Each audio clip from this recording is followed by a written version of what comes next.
सवाल यही है कि जब इतनी टीमें काम कर रही हैं तो आखिर त्यागी का पता चल क्यों नहीं पा रहा है। हमारे साथ ब्यूरो चीफ वीरेश पांडे लगातार बने हुए हैं।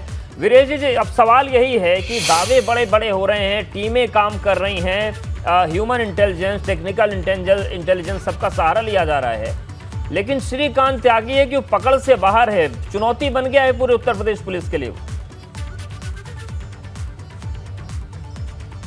देखिए, इसके लिए जो टीमें हैं वो गठित कर दी गई हैं। जो उच्चाधिकारी है उनके हाथ में यही है। अगर हम बात करें लोकल पुलिस की तो वो क्या कर रही थी, लोकल एडमिनिस्ट्रेशन क्या कर रहा था और नोएडा की अथॉरिटी क्या काम कर रही थी। 2019 में नोटिस दिया था नोएडा अथॉरिटी ने, जो एबीपी गंगा के पास एक्सक्लूसिव है, और ये कहा था कि आपका जो निर्माण है वो अवैध है, उसे तोड़ दिया जाना चाहिए और इसके लिए आप जवाब दीजिए। जवाब आया, उसके बाद से फिर नोटिस दी गई, कहा गया कि ये अभी भी अवैध है और इसको हटा लीजिए, तोड़ दीजिए, नहीं तो हम तोड़ देंगे।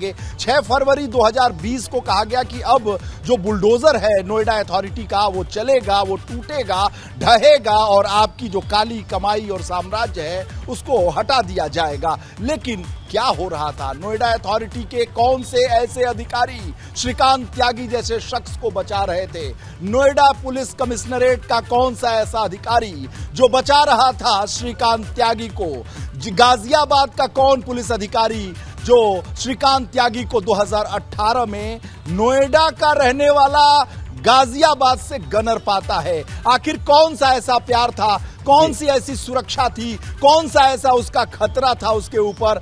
यानी कि जिस तरीके से राजनैतिक संरक्षण प्राप्त श्रीकांत त्यागी ने घोर लोगों के साथ, हम कहें तो अधिकारियों के सरपरस्ती में, नोएडा और गाजियाबाद और आसपास की जगहों पर अपना आतंक मचा रखा था, उस पर नकेल कसने वाला कोई नहीं था। और जब ये हालात हुए हैं तो उसके बाद से टीम, एसटीएफ और बाकी चीजें लगी हैं, गिरफ्तारी भी होगी और इनाम भी है, वो सारी कवायद भी है, सरकार की फजियत भी। और सबसे ज्यादा चिंता की बात, अवधेश जरा ध्यान से सुनिएगा, इन्वेस्टर समिट की बात करने वाली योगी सरकार और लगातार प्रयासरत मुख्यमंत्री योगी आदित्यनाथ 17 से लेकर 22 तक कई इन्वेस्टर समिट करा चुके, बिल्कुल करवा चुके हैं। विनेश जी, आप रोकना चाहेंगे?